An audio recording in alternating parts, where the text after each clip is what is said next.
जय गुरुदेव, जय माँ गायत्री। आप सभी को मेरा प्रणाम।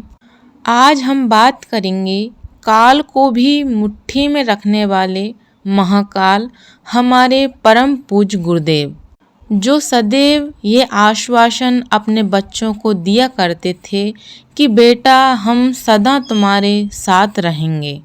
पूज्य गुरुदेव बार बार कहते थे, बेटा इस बार हम बहुत बड़ी नाव लेकर आए हैं, तुम सब लोगों को उसमें बिठाकर पार लगा देंगे। बस तुम लोग उसमें से उतरना नहीं। तुमको कुछ नहीं करना है, केवल हमारा काम करना है। हमारा मार्गदर्शन व संरक्षण तुम्हें सतत मिलता रहेगा। तुम हमारा काम करो, हम तुम्हारा काम करेंगे। लाखों परिजनों ने पूज्य गुरुदेव के इस संरक्षण का एहसास किया। परम पूज्य गुरुदेव कहते थे कि बच्चों, हमारा जन्म जन्मांतरों का साथ है। अवतारी चेतना जब धरा पर आती है, तब अपने साथ श्रेष्ठ आत्माओं को भी सहयोगी सहचरों के रूप में श्रेय सौभाग्य का भागीदार बनाती है। जन्म जन्मांतरों से उनके साथ जुड़ी हुई वे आत्माएं जो उनकी सहचरी सहयोगी रही हैं, उन्हें वह फिर से संगठित करती हैं और अपने प्रयोजन को पूरा करती हैं। भगवान राम आए तो उनके साथ वे रीछ बानरों के रूप में आए। भगवान कृष्ण आए तब उनका साथ ग्वाल वालों ने दिया। युग निर्माण का कार्य भी बहुत बड़ा कार्य है। इसके लिए भी महान आत्माओं को अवतरित होना पड़ेगा।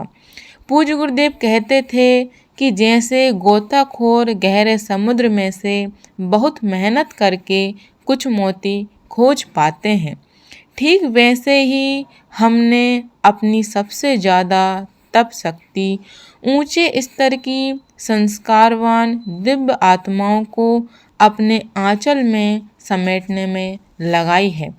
बेटा हमारा तुम्हारा जन्म जन्मांतरों का साथ है। मैंने आप सबके रूप में हीरे मोती खोजे हैं व उन्हें एक सूत्र में पिरोया है। पूज्य गुरुदेव ने अपने इस परिवार को उन्होंने प्रज्ञा परिवार का नाम दिया।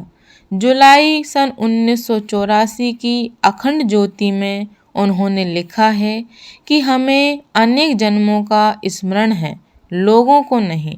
जिनके साथ पूर्व जन्मों के सघन संबंध रहे हैं, उन्हें संयोगवश या प्रयत्नपूर्वक हमने परिजनों के रूप में एकत्रित कर लिया है और वे जिस तिस कारण हमारे इर्द गिर्द जमा हो गए हैं।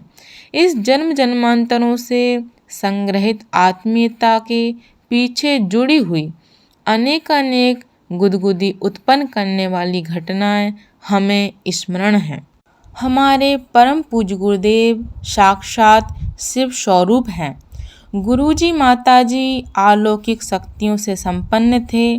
साधारणतः तो महापुरुष स्वयं को छिपाए रहते हैं, परंतु कभी कभी संकेतों में वे स्वयं को प्रकट भी करते हैं।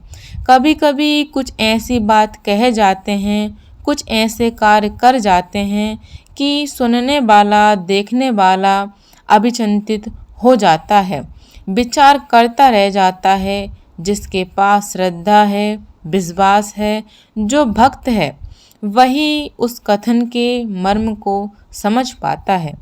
अन्यों के दिलो दिमाग पर तो जैसे वे कोई पर्दा डाल देते हैं और समय बीत जाने पर वे उन घटनाओं को स्मरण कर बस इतना ही कह पाते हैं कि काश हम उस समय समझ पाते।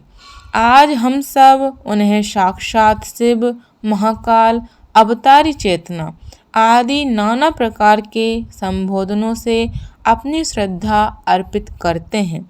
कभी कभी परिजनों के सामने उन्होंने स्वयं को प्रकट भी किया है।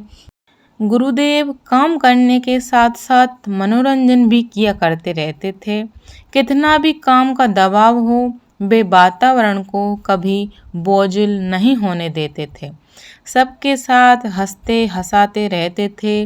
उनके हास्य में भी कोई न कोई रहस्य या शिक्षण अवश्य छिपा रहता था। ऐसा लगता था जैसे उनकी कोई भी बात व्यर्थ नहीं है। हंसते हंसाते हुए वे कुछ न कुछ सिखा देते थे। परम पूज्य गुरुदेव अक्सर कहा करते थे, यदि आप मेरा काम करेंगे तो घाटे में नहीं रहेंगे, नफ़े में रहेंगे।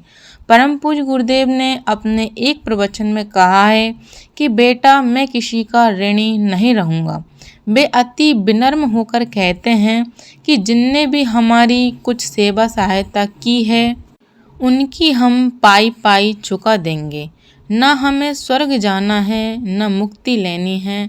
84 लाख योनियों के चक्र में एक बार भगवान से प्रार्थना करके इसलिए प्रवेश करेंगे कि इस जन्म में जिसने जितना जितना उपकार हमारा किया हो, जितनी सहायता की हो, उसका एक एक कण ब्याज सहित हमारे उस 84 लाख चक्र में भुगतान करा दिया जाए।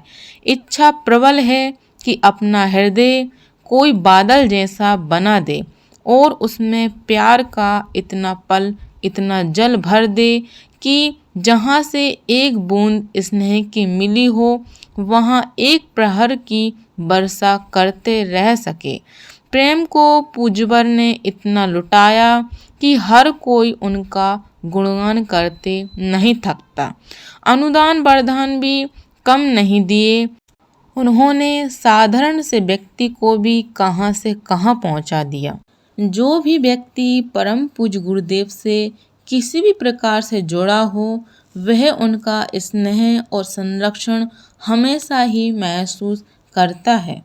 ऐसे थे हमारे आध्यात्मिक पिता वेद मूर्ति तपोनिष्ठ श्री राम शर्मा आचार्य जी।